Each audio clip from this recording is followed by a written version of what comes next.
Okay, it's recording. Hello and welcome to another Moya interview. Today we are here with Benji Anstey. Can you please introduce yourself for those who do not know you? My name is Benji Anstey. I'm an 18-year-old singer-songwriter from Cape Town, South Africa, and I make indie rock music inspired by this country and the experiences that I have here. When did you first discover your passion for music, and have you always wanted to be a musician? Yeah, so I think from a young age, like toddler, I always kind of had this dream to be a singer, but that faded away as I grew a bit older and became realistic.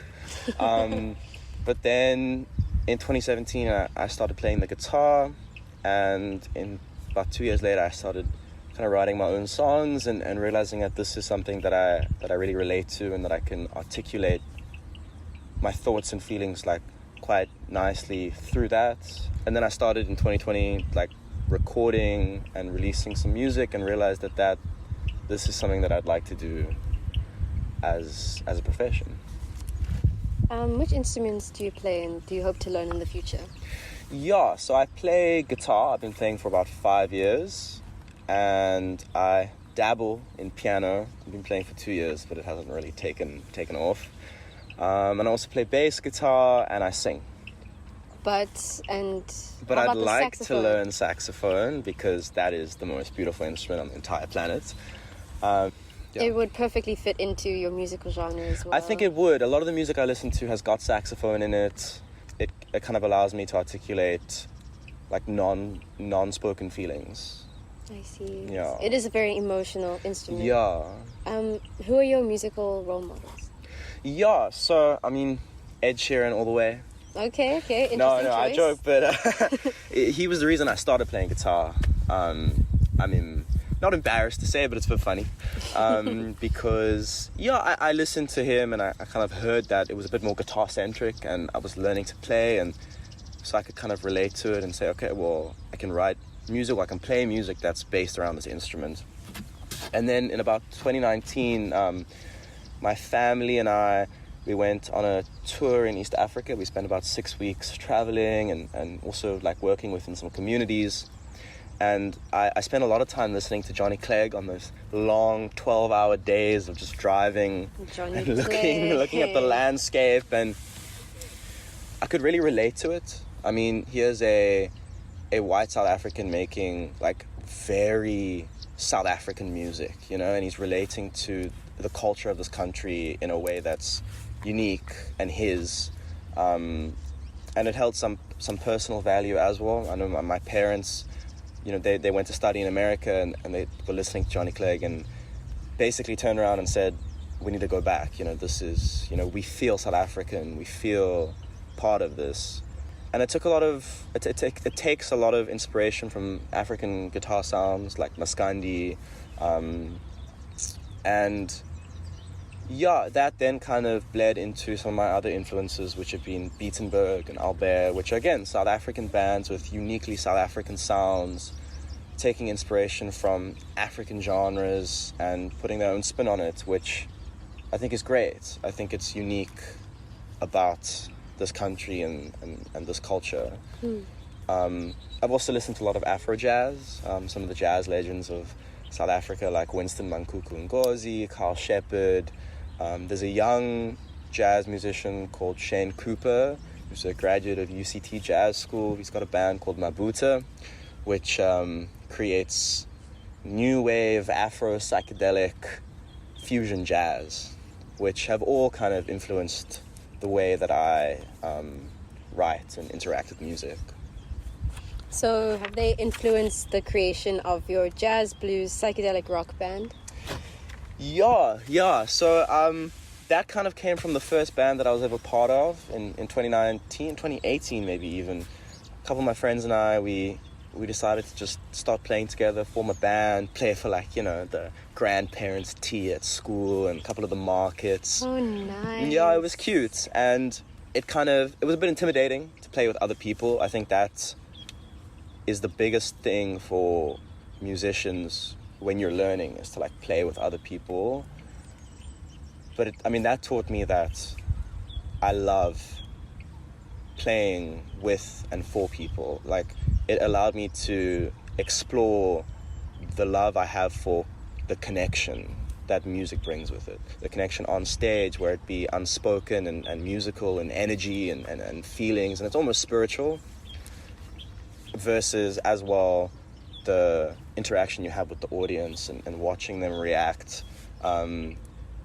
It's really amazing. It's beautiful. And that allowed me to see that. And we started off with, the genres, the basics, rock, Jimi Hendrix, those covers. And as we matured and started going out to see live performances around the city, especially on the jazz scene, we would kind of come back to a Sunday rehearsal and try and play that music ourselves and interpret it in our own ways with our limited ability, I guess, compared to those greats. But and that allowed us to kind of digest and then use that in our own music. And it's been very formative. And now you also currently are playing with the Vibration Federation. Could you give us a backstory on how that name came to be? Yeah, so that first band that we formed was called Open Embassy. And then it was called Embassy. And then it was called Open Embassy again. And we were kind of doing our own thing and playing. I was on vocals, sometimes bass, sometimes guitar, depending on what was needed and who wanted to play what. And we had a group of friends that we knew from Redham, and they were in a band called Strong Female Characters. And great name. Yeah. It was all men, but anyway. Oh my god. And they were doing like punk rock, and we knew each other. And then beginning of this year, we kind of played a gig together at a bar in Obbs, and they kind of wanted to just like invite all the musicians they know, which was like all 6 of us, to come and play and just enjoy ourselves. And we did, and we played some of my songs, we played some of my friends' songs, some covers, and we enjoyed it. So when I was planning the whole EP release, I wanted to use it as a platform to like go and play live and to really start doing that more. And here was this band of 7 people, and it had all the instruments that I could ever want. It had saxophone, 2 guitarists, a pianist, a bassist, and a drummer. And it had a really rich sound because of so many instruments, and we all kind of got each other friendly, liked similar music. And so it was a really easy process to work together. And so I said, well, do you guys want to play for a couple shows for me, for my music? And we can play some of my, we can play some of my friends' originals as well and some covers. And we said, sure, great. And we played one show. And then we called it Benji Anstey and Friends, which is a bit anonymous, especially for these great musicians. So we kind of decided that we need some identity as a band. And the one guy had like put on his story before the first show, like, oh, come see the Vibration Confederation or whatever. And so at the next rehearsal, we were like, okay, we like Vibration, let's think of some names. And we kind of fiddled around and decided that Vibration Federation had like the best flow to it. Benji Anstey and the Vibration Federation. Yeah. My friend always says like, the test for a good name is like, next up, the Vibration Federation, or like, Perfect. So it kind of had a good flow. Mm-hmm. So, now it's Benji Anstey and the Vibration Federation. And it also gives the band its own identity, so we could play somewhere else, and it doesn't have to be about me. It can be about the group or somebody else. Everyone together. Yeah. It's a great name. Thank you. So what do you personally draw your inspiration from, your music and your lyricism? Yeah, so I draw a lot of inspiration from, I think, the landscapes of South Africa and places that I've been and visited, and the kind of feelings that get evoked when I'm there. And I take a lot of inspiration from nature.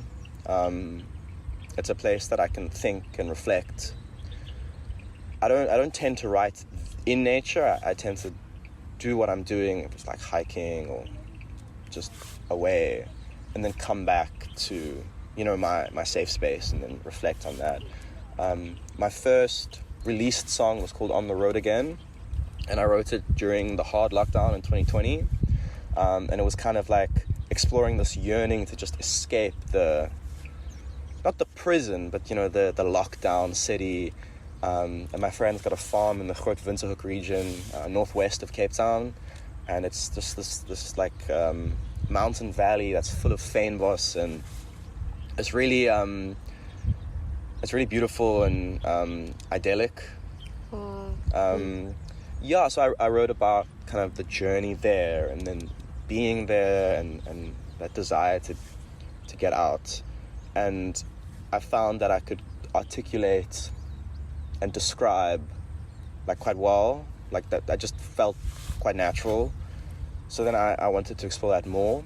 And this EP that I just released called Dancing on the East Coast was inspired by a trip that I took in December 2020 with my girlfriend at the time. And yeah, it was just beautiful. It was during COVID, so the beaches were deserted for like kilometers, and it was just us two dancing on the East Coast, to like music, and walking through the Tsitsikamma forests. And Whoa. I kind of came back to Cape Town and just sat in that space and was able to write a couple songs just reflecting and appreciating that experience. That sounds amazing. The first song on your new EP, congratulations, by the way. Thank you. Is called Naisnaluri. What is the story behind that song? Very South African feel to it. Yeah, thank you. That's a very similar process to what I just described. I think it's a good example of, we were walking in the Tsitsikamma forest, and I was kind of humming this tune. I was whistling it, actually, like I'm not a great whistler, and you can hear that on the track. I even considered paying someone to whistle it for me at one point. Seriously? And then I tried auto-tuning the whistling, and then I was like, no, it's fine. And it's a bit out of tune as well. Like raw and authentic feel, raw and authentic. Though. Exactly. Like when the guitars come in, the guitars sound out of tune because the whistling is bad. But I decided to keep it in. And I just whistled that tune, and I actually recorded it onto my phone. And when I came back to Cape Town, I was kind of fiddling around, and I remembered that I had this voice note, and I listened to it, and I kind of transposed that melody onto the guitar, and it worked really, really nicely. And then I was able to add some chords to it. And then the naisnaluri, the naisnaturak, it's a bird. It's got two different names, kind of whatever floats your boat. Mm-hmm. But it's unique to South Africa, to that area, and it's got quite a distinctive call. And my dad's into birds, so I knew about it, and I could hear it when I was in the forest. And so I kind of used that as a metaphor to embody that space and that place, and then to explore, again, that yearning to go back and be there with those feelings, those emotions. And then as I was writing it over a series of like 8 months, my relationship kind of fell apart, and so the song took on a new meaning of like yearning to, well, not yearning, the song started taking on a new meaning of where I was actually reflecting on that space that I was in at the time, and those feelings, and kind of wanting to go back and just appreciate that without the complications. And so the third verse was written afterwards, and it kind of says, have you seen the naisnaluri? For the life of me, I cannot find him in the city. Sure. Kind of acknowledging that it's not here anymore. Musical genius, genuinely. Thank you.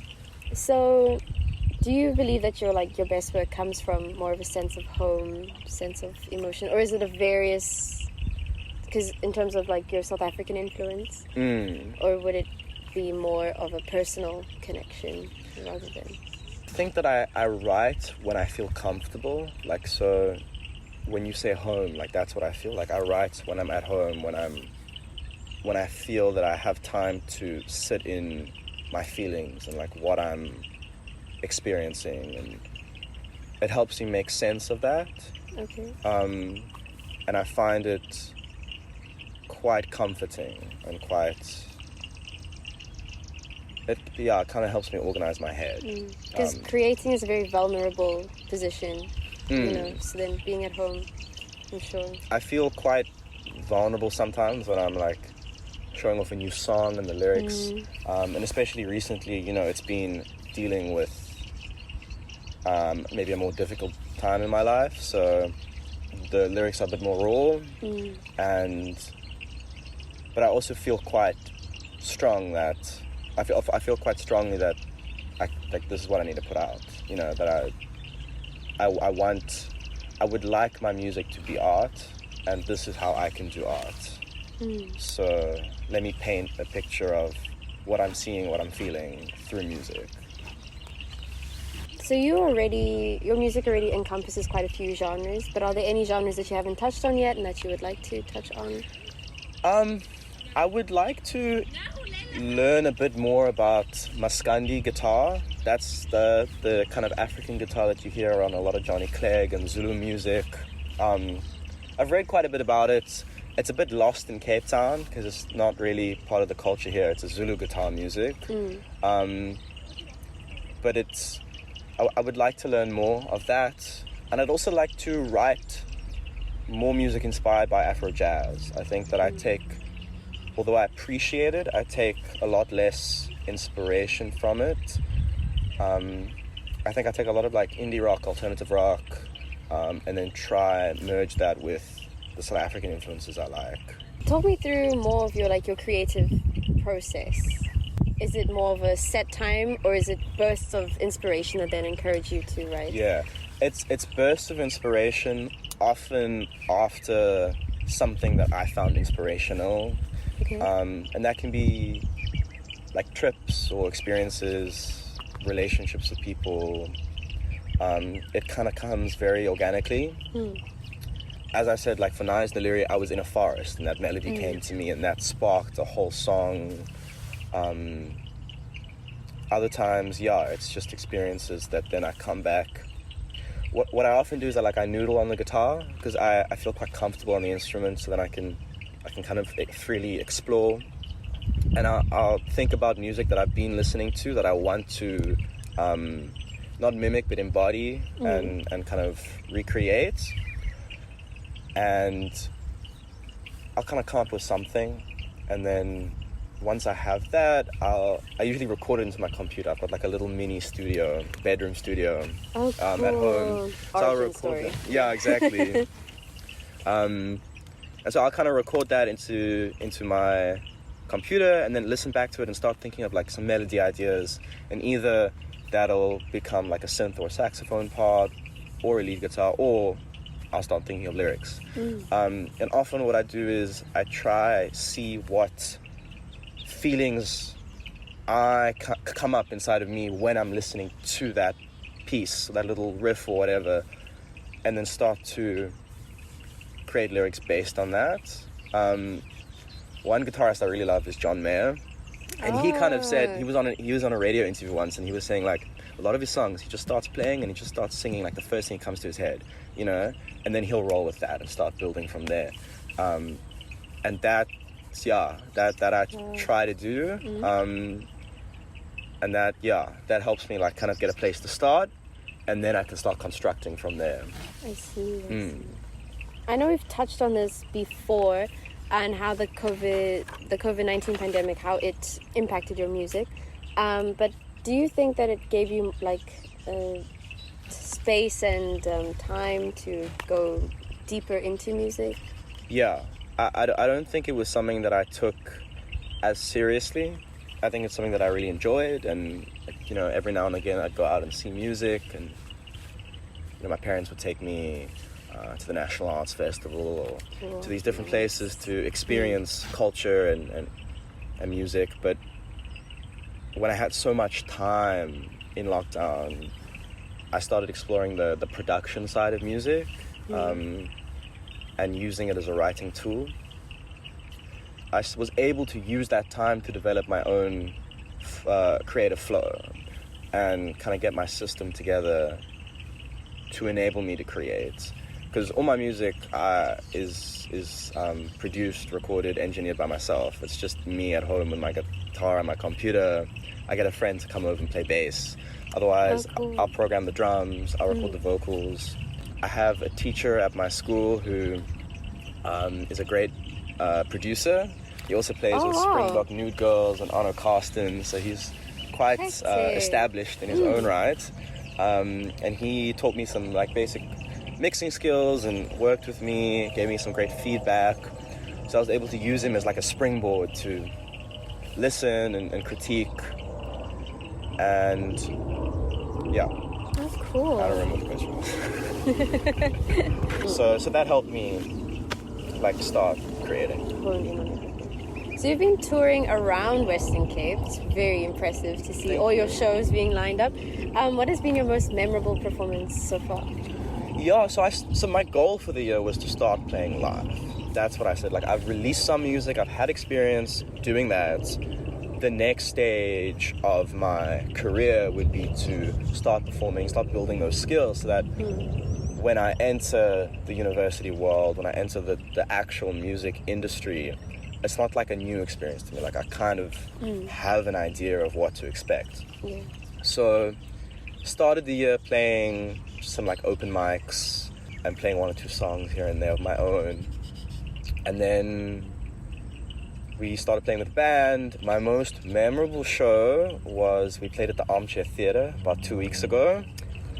And it was awesome. It was a Friday night, so super cool vibes, people walking in. They had really nice lights that like adjusted to the music. Oh, cool. They had a smoke machine, which they put on like every now and again. And it was really, really awesome to play my music to an audience, and people like were singing along.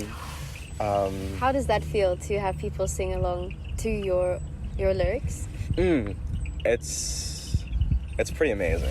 It's something that really fills me with a lot of excitement, and to see it like that,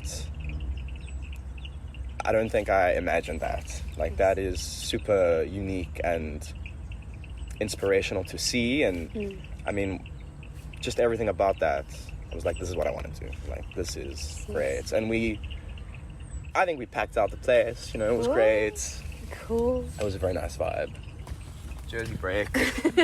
It's very cold here. Yeah.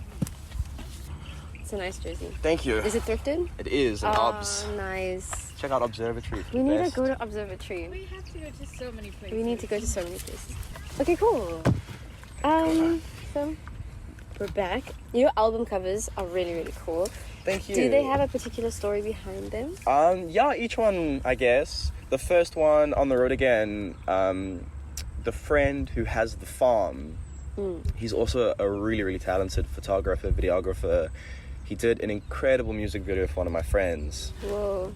Gabby. Wanna come say hi? Come say hi. Hi guys, I'm the friend. And so before then, you know, he was like also one of the only photographers I knew. So I said, I really want to get an album cover, and I want to incorporate a road, but also nature and a mountain, because there's this pass in the song that I'm talking about. So we went up to Table Mountain Road, to the end of the road where it's blocked off. And I ride my bike around there a lot, so like it's a familiar place. And we were just taking shots. And eventually we kind of like framed a really nice one. And then we went back to his house, and we're kind of just playing around, looking at some of our favorite pictures from the day. And then he just like was like, hear me out. And then he cut me out of one of the shots and then superimposed that onto the image that we really liked. And then he did it again, and then there was 3 of me like walking, and it had like a bit of a Beatles vibe, you know, like Abbey Road. That was really cool, and different positions. So we decided to roll with that.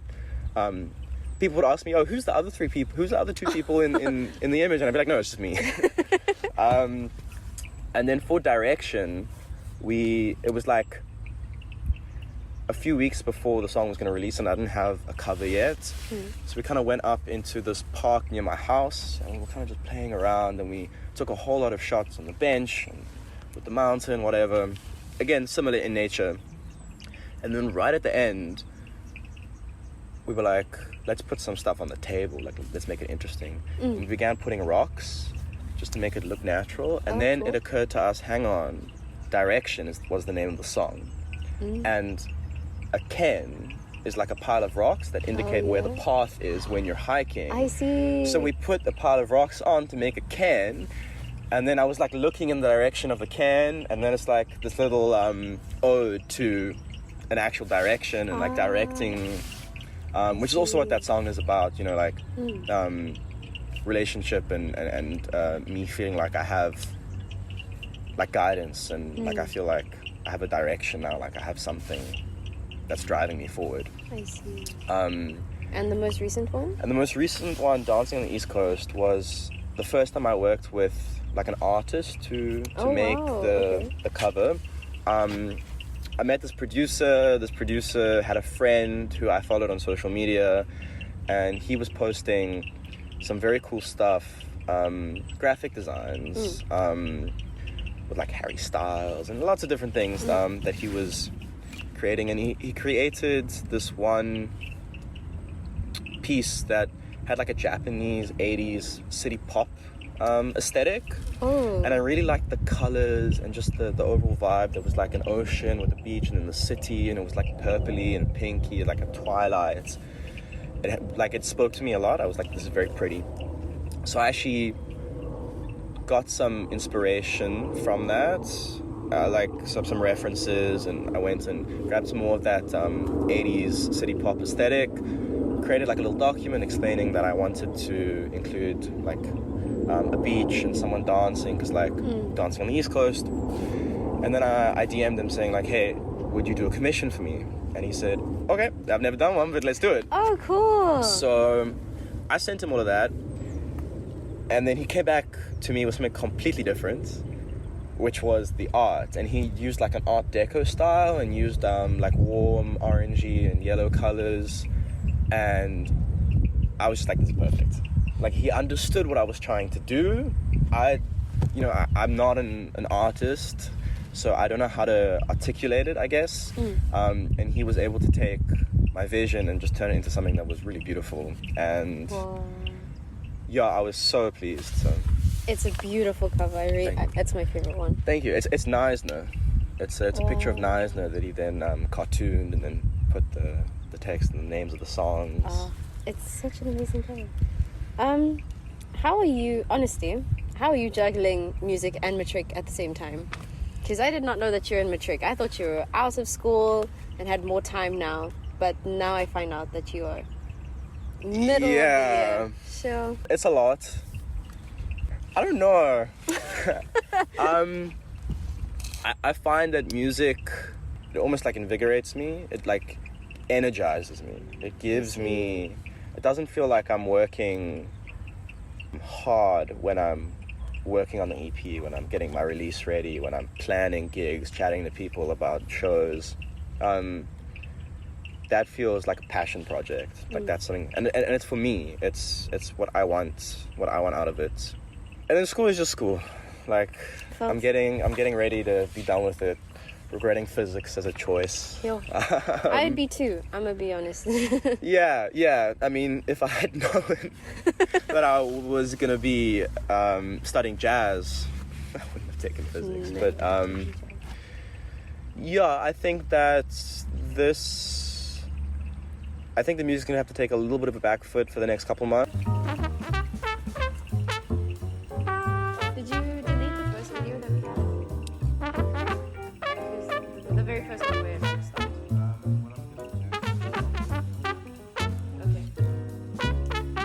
Okay, there you go. What future projects can we expect from you? Yeah, I'd like to release some more singles this year. We've been playing some unreleased originals live, which has been really fun. Cool. And they're quite organic with the whole band, so I'd like to go into a studio. I haven't recorded in like a professional studio before. Oh, seriously? It's all been in your Everything bedroom you studio? hear on the album, on the EP is in my room. Yeah. Whoa. So I'd like to have that opportunity. Otherwise, next year I'd like to study jazz at UCT. Not to be a jazz musician, but because it's a vocabulary, it's a tool, and a lot of my favorite musicians studied jazz at UCT. Beatenberg, they met. They studied at UCT? Yeah, Matthew is a wow. jazz guitarist. Oh my gosh. Goldfish, also Seriously? jazz graduates. Damn, So I there's a didn't lot know of South African writers that have come from this space, and I think it's an engaging creative space. So I'd like to be there. Yeah, I just like to keep playing, keep writing, and grow myself as an artist here. And a tour? Would you tour South Africa? Yeah, I'd actually like to do a Western Cape tour at some point. Ooh. I've got some contacts in like Prince Albert, and I know some venues up on the Garden Route, which would be really cool to play dancing on the East Coast. And naisnaluri. In Neisner, now that would be cathartic. So that would be really, really nice. So yeah, I'd like to. There's a thought maybe in December to Cool. go up to Pet Rage. I don't know, and then at least play on our way back. That would be really nice. Well, great way to end Matric. Yeah. Genuinely. Yeah. Oh, okay, cool. Yeah. Well, we actually have a treat. Benji is going to perform a song live here in Yamare Park in Stellenbosch. Yeah, let's do Cool. it. Yeah, it's recording. This is a song of mine called Gonna Leave.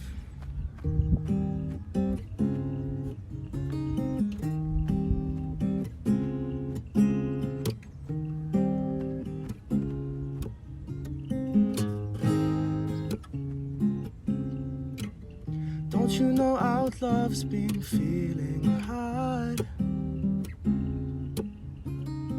It's been such a long time since the start. The light keeps getting distant in this fog.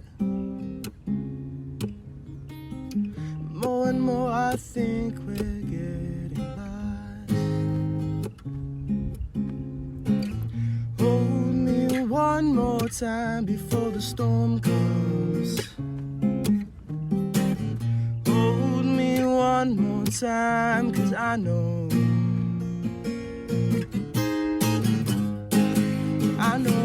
you're gonna leave.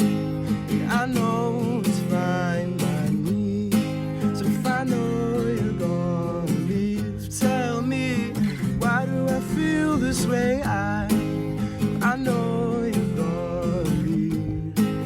I know it's fine by me. So if I know you're gonna leave, tell me, why do I feel this way?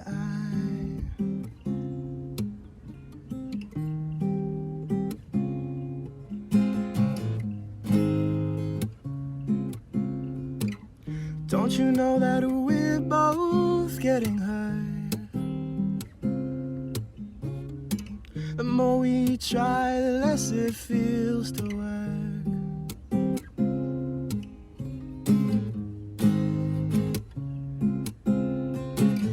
Hold me one more time before the storm comes.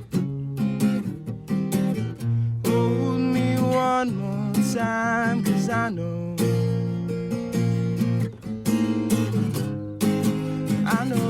you're gonna leave. I know it's fine by me. So if I know you're gonna leave, tell me, why do I feel this way? I know you're gonna leave.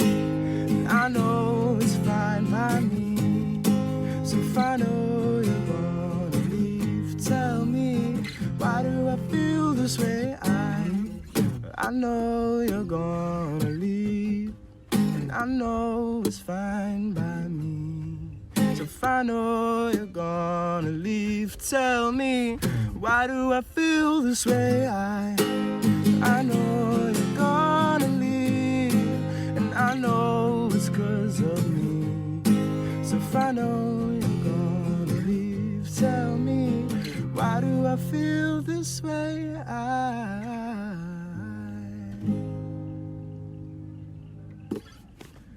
Could do that one.